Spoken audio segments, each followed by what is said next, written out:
select some questions.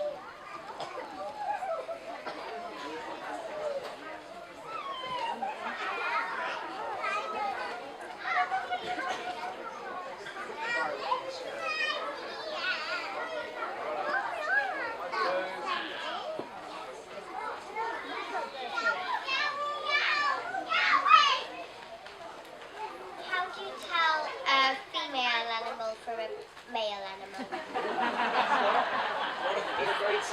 It varies tremendously. So, for example, to tell a male shark from a female shark, the male has two what are known as claspers on the underside close to the vent. So if you can look at the underneath of the shark, then you can tell.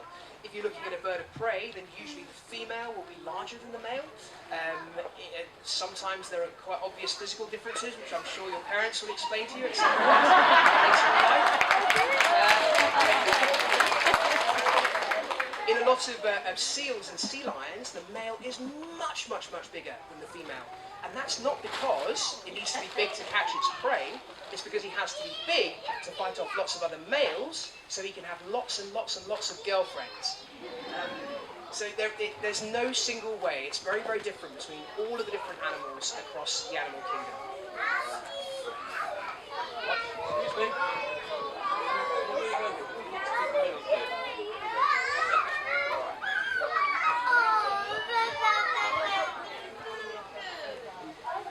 Which extinct animal would you most like to bring back? That's a really, really good question. I kind of think that some of the animals that are very, very long since gone, the dinosaurs, for example, would be coming back to a world that is so different from the one they left, that really there would be no point in bringing them back, that it would cost so much money to bring them back, and they'd be coming back to a completely different world. It doesn't seem to have any point to me. However, to bring back something that is quite recently extinct, I guess they would be coming back to a similar world. So something like the thylacine, or Tasmanian tiger, which was lived in Tasmania, New Guinea, some parts of Australia, and only went extinct in about 1937, that to me perhaps would be worth bringing back. Yes.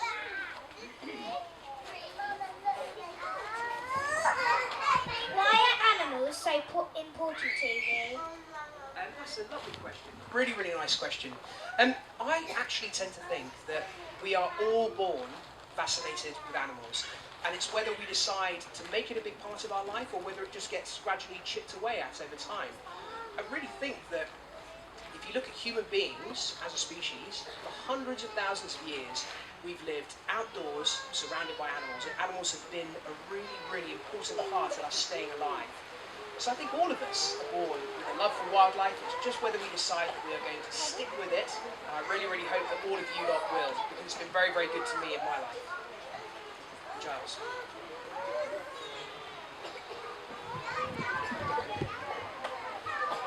Deadly 60.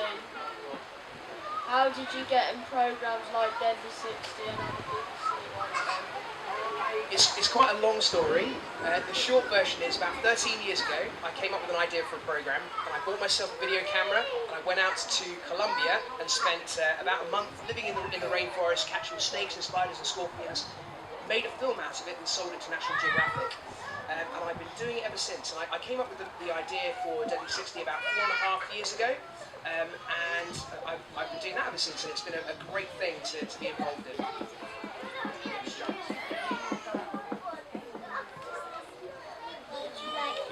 So much. I think that the natural world is so complex, there is so much that's interesting about it, that you could spend thousands of lifetimes studying it, and still every single day there will be something new to learn. And I love that. I love the challenge of the fact that there will always be something that you've never seen before. I mean, there are thousands of new species still being found every single year, so no human being can know everything about the natural world. And I love the fact that every single day I see something exciting, something new, something I haven't seen before. That's what I find most thrilling about what I do for a living.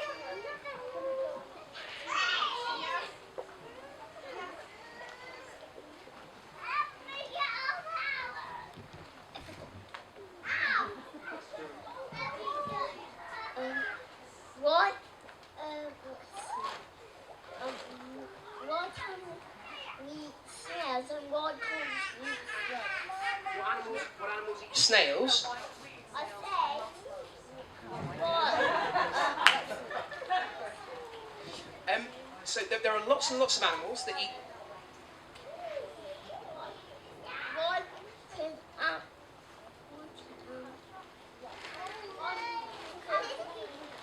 snails and why can't we eat slugs? Right. Well, not everyone eats snails anyway. There are slugs that you can eat, but most of the ones in this country tend to be quite distasteful, and they tend to have lots of really nasty, slimy mucus all over them because they need to be kept moist. So as soon as they dry out, all of a sudden they get very, very ill, they get sick and they die. So they need to be kept moist, they're covered in this mucus which makes them quite distasteful, but there are lots and lots of animals that do eat slugs, and there are several species. Please don't try this, but there are several species that you can eat if you really, really wanted to. I'm not entirely sure that it would make the greatest of delicacies. What's the rarest animal in the world? Well, the rarest animal in the world used to be Lonesome George, who was a kind of tortoise, a giant tortoise that was found in the Galapagos. And I was lucky enough to meet Lonesome George a few years ago. But sadly, just a couple of weeks ago, Lonesome George passed away and took the whole of his subspecies with him, so they will never be seen again.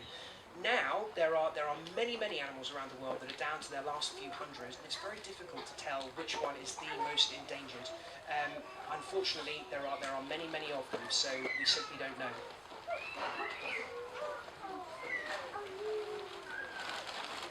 If you were an animal, what animal would you be?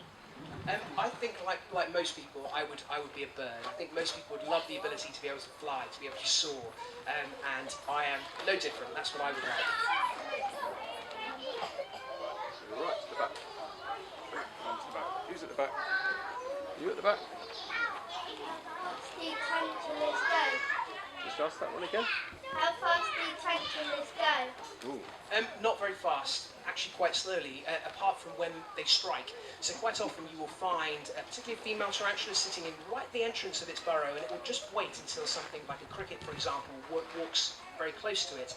And then over a very short space, it will move very quickly and lift its entire body up, swinging its fangs into a position where it can stab downwards into its prey.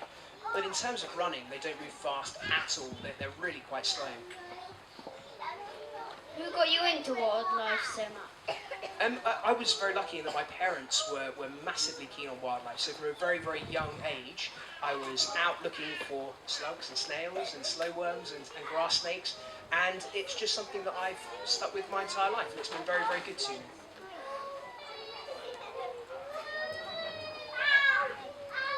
Where's the best place to find dolphins, like around here?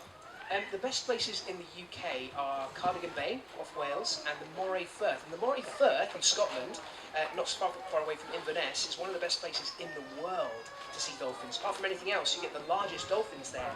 You smiling as if you've been there. Have you been to the Moray Firth? No, but do you know where it is? There are several places on the Moray Firth where you can see dolphins as close as you and I are, but you can be standing on the land. Because the land just drops away so quickly into the water, dolphins come in very, very close to the shore. And it's a fantastic place to go and see them. But I've seen dolphins on the English Channel, I've seen dolphins off most of the coast of the UK. So whenever you are down at the seaside, keep your eyes open. Okay, one last question, guys. How many teeth does a crocodile? It varies tremendously between the species. It's about 60 to 80, and for example, the members of the alligator family, so the caimans, the true alligator, have 68, but it can vary right up to 80 and down to about 60. Okay, I'm afraid that's it for questions now, but I think what we're going to do is do a sort of signing session. Is that right? So I guess I will be sat at a table somewhere, and you can all come up and say hello and get your book signed. Can we all say thank you very much, Christine?